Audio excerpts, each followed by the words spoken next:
So in this video, we're going to look at a kind of backwards version of antiderivatives.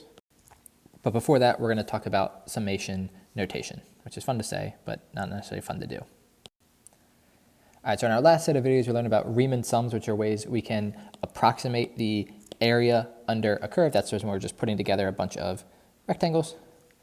And what you do is you end up finding all these different areas and then adding them together. All right, so if you're adding a bunch of stuff together, you get these kind of long lines of addition signs. But we're going to look at it as just a notation to make that process shorter.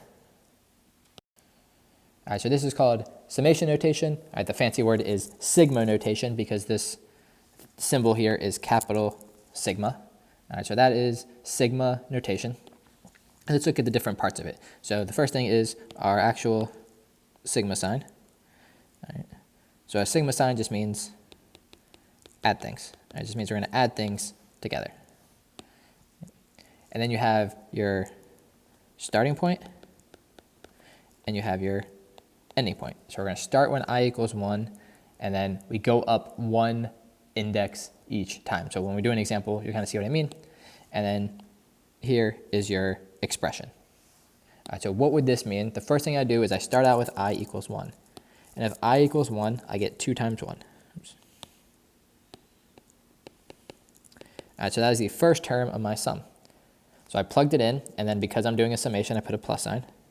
And I'm going to increase my index by 1. So the next thing I have is I equals 2.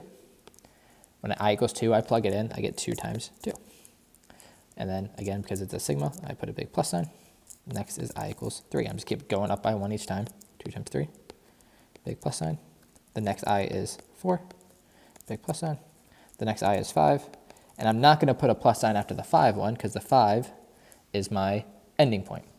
All right, so this expression here tells me what I'm actually plugging into. And then I just increase what I'm plugging into by 1 each time. And then all of these I can simplify.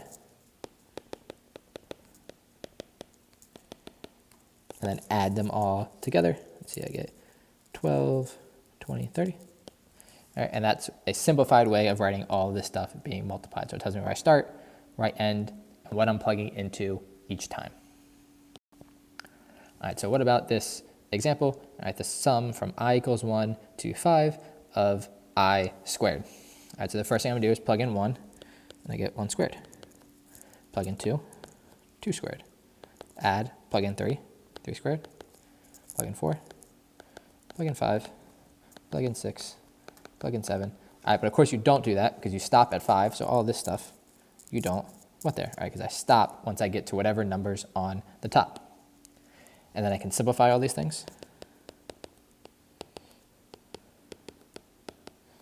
And I can add them. I'm going to be lazy and just type in a calculator to add them all together.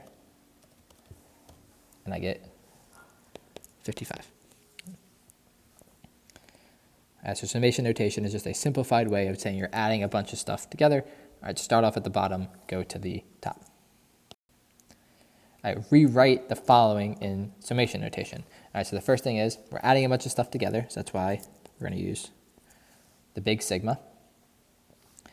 All right, we always start out, for us, I would always say we start out at I equals 1.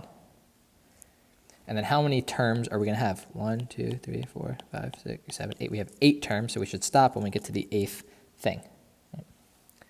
And then we just need to figure out the pattern of how we can write these numbers in a way for an expression.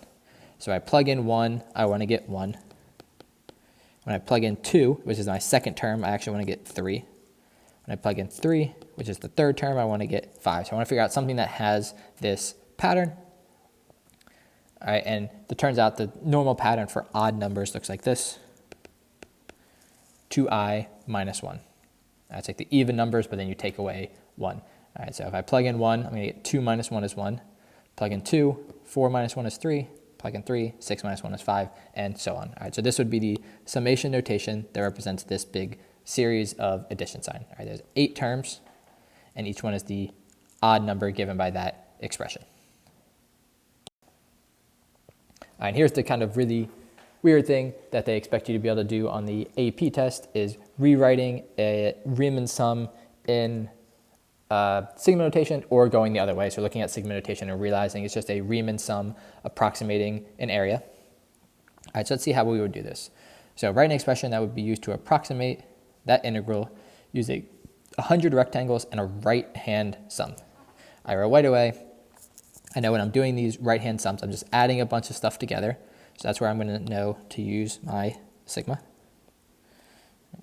And I want to start out at 1. And how many different things am I adding together? Well, I'm adding together 100 rectangles, so I'm going to have 100. And then each rectangle, I need to figure out the width of the rectangle and the height of the rectangle. All right, the width of the rectangle is the easier one because that's when I just take my whole part of my number line, which is a length of 4. So I have a length of 4 from 1 to 5, and then to break up into 100 equal pieces, which is 1 over 25. So each of these rectangles is going to have a width of 1 over 25.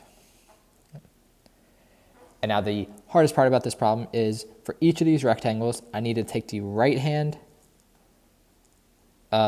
value of the rectangle and plug it into my expression x squared minus x. All right, so plugging in x squared minus x isn't too bad because when I plug it in, I'm just going to take whatever the value it is and square it and minus that value. Right, so now I just need to figure out what is going to go in for my x values for each of my segments. Well, let's look at the pattern that's going to happen. All right, the first segment is going to be 1 and 1/25. Because it's the right-hand side, I go right first. All right, and then the next one's going to be 1 and 2/25, and 1 and 3/25, and so on. Eventually, I'll get to like 2 and 7/25, and 3 and 8/25, and all this stuff. All right, so all of them are going to be some number, and then a certain number of 25ths after. All right, so my very first term is 1 and 1/25. All right, so that's going to be the find a starting point for. Actually, let's write it as just a single fraction. 26 over 25. Right. And then every single time I go to the next rectangle, I'm adding another width of a rectangle. All right, so if I'm on the first rectangle, I haven't added any. Actually, no, it might be easier to do it this way. Whatever, we'll just keep going with what I have. All right, every single time I'm going to add an extra 1 over 25 to go to the next end of the rectangle. So I'm going to add 1 over 25. And I'm doing that for every rectangle I've done, so I'm going to do it for each I. All right, so for each I, I'm going to start at the first rectangle. And I'm going to add a bit. All right, for the next stage, that'll give me this rectangle. The next stage, I'll add another 1 over 25. That'll give me that rectangle. All right, so this is the full statement that would give this full Riemann sum for this approximation using the sigma notation. All right, the hardest part of this whole process is just figuring out what the heck that is. All right, what are the actual x values you're plugging in? All right, so here's one for you to try on your own, going back to kind of just understanding the sigma notation. All right, what is the sum from 1 to 6 of 2i plus 1?